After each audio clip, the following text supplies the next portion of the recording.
May bagong babae sa isla. Ano meron sa babae niyo? Hindi ka ba nagagandahan sa kanya? Mas maganda ka doon, Jenny. Gusto ko nga mag-aral eh. Gusto ko kasi mag-culinary eh. Paano kung hindi ka nakapag-aral? Magbi-business woman na. Ano naman negosyo itatayo mo? Hindi ko pa alam kung anong matutunan ko. Meron daw nagtayo ng bagong negosyo sa isla. Pakitingnan mo nga, anak.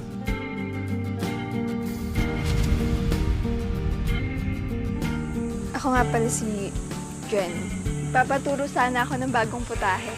Mukhang may magandang naidulot yung pagpunta ng babaeng yan dito sa isla. Yuka pangalan niya. Ako unang lalaking nakilala niya dito sa isla eh. Hindi natin alam ang karakas ng babaeng yon. Malay nyo, kabit pala siya dun sa pinanggalingan niyang lugar. Napanood mo naman ang lahat, di ba? Sex lang yun. Nagustuhan mo ba ang palabas? Ilan na yung napapasok mo dito sa kwarto mo? Di kailangan ng maraming putahe. Kailangan masarap at dekalidad. Kailangan may karanasan. May relasyon ba kayo? Wala po. Nachichismis na ba kami dito sa isla?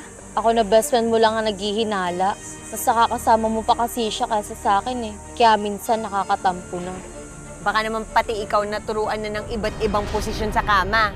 Bata ka pa, baka malosyang ka agad, dali ka malalaspag.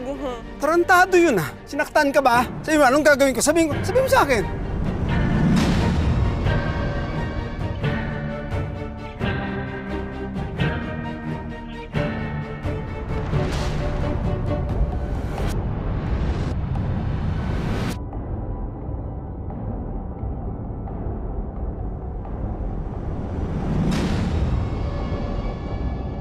Ituturo ko sa'yo lahat ng nalalaman kong putahe.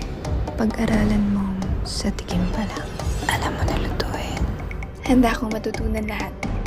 Basta ipatikim mo muna sa akin